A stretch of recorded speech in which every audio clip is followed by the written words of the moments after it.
This is probably the video I've been most excited to make all year long. Today, what we're going to be doing is we're going to be looking at my 2025 goals and seeing how I did. How many did I accomplish? How many did I fail at? And what did I learn from those? Along with that, we're going to be setting out my 2026 goals for next year. First, we're going to break down each goal one by one for 2025. My first goal for 2025 was to record and upload 52 YouTube videos. And this is actually the 52nd YouTube video. So with this video, I've officially completed that goal. And I'm super stoked to do this. This is because doing YouTube videos is something that I've always wanted to do, but I always put it off, saying that I'll start later, or I feared that my content wouldn't be good enough. However, this year I'm very proud that I took action and took the first steps of starting this amazing journey. Because I know one day I'll look back on this and be grateful that I started when I did instead of delaying the process even further down the road. The second goal on my list for 2025 was to read 15 books. And I'll admit, I think I was a little over ambitious on this one. At first, I had set the goal for 12, and I wanted to challenge myself and really push for 12.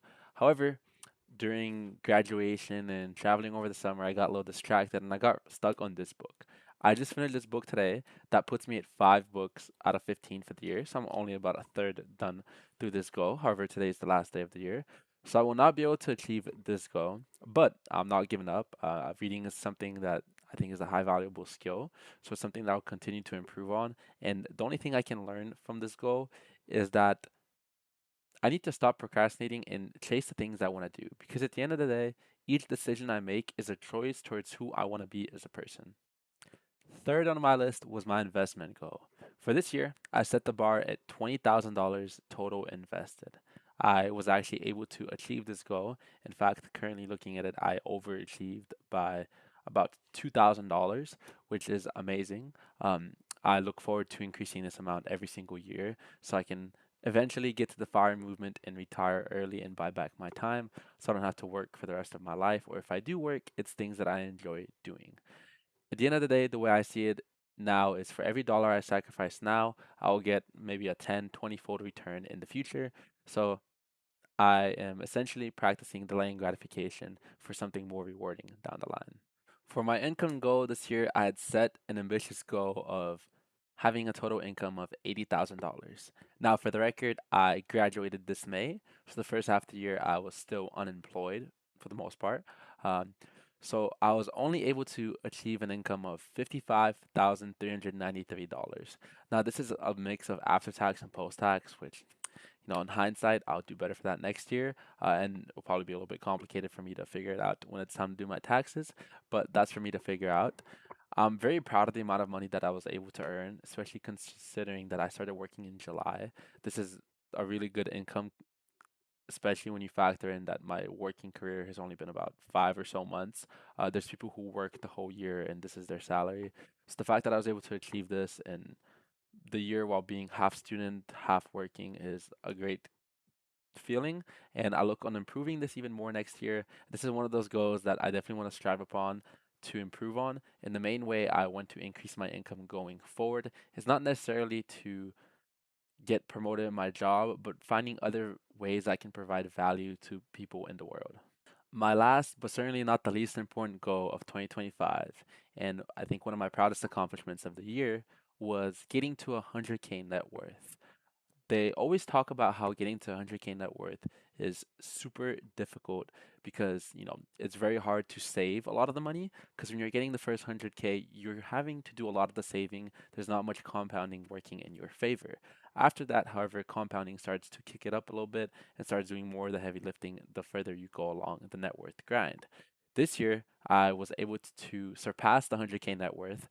Last time I calculated my net worth, it was sitting about 125,000, and that was as of October 19th.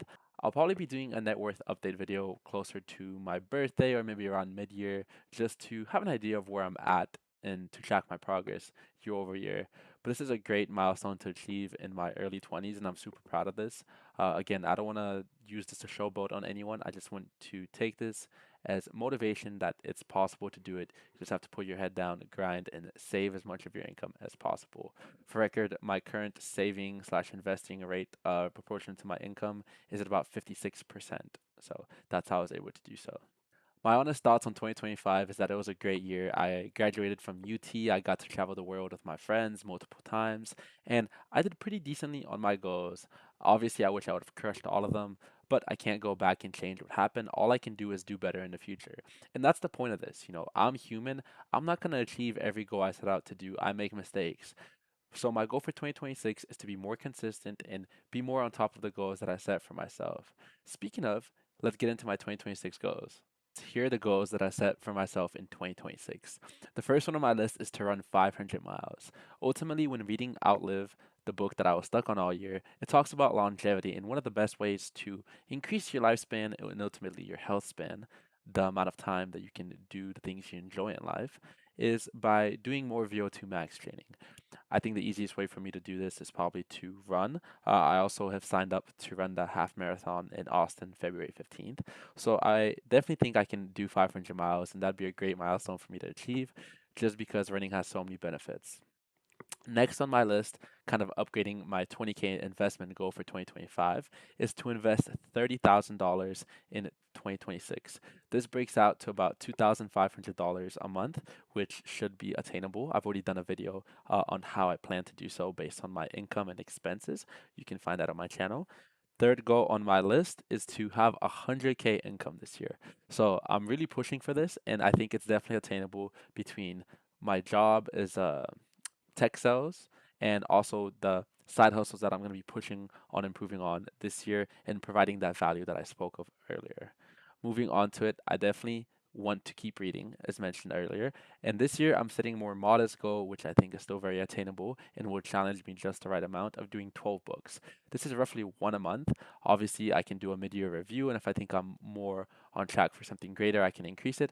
But I think 12 is a good base to set at so I don't do something that's too hard to uh, attain and I get demotivated, and it's a good amount of books to balance per month. Finally, my last and most exciting goal for me to continuing this content drive is to upload a total of 150 pieces of content. So, similar to this year, I plan on uploading about 52 YouTube videos, about one a week or so. Ideally, the quality of the video will increase every single week or throughout the year as I get more reps under my belt, as I get a little bit more comfortable being on camera, and as my editing speeds increase. And I also want to start adding shorts to my repertoire. Shorts, I think, is a great way to get organic outreach on viewers and get more people to your channel. So that's something I definitely want to improve on, both for my YouTube channel and other ventures that I'll be doing outside of that. Now, these are my goals for 2026. Feel free to comment your goals down below in 2026. And by the end of the year, we could do another video like this where we look back on, see how we did, what goals did we crush, what goals can we do better on, and overall, how did we improve in 2026 compared to 2025. I hope you guys have an amazing New Year's with y'all's families, and I'll see you guys next year. Take care. Peace.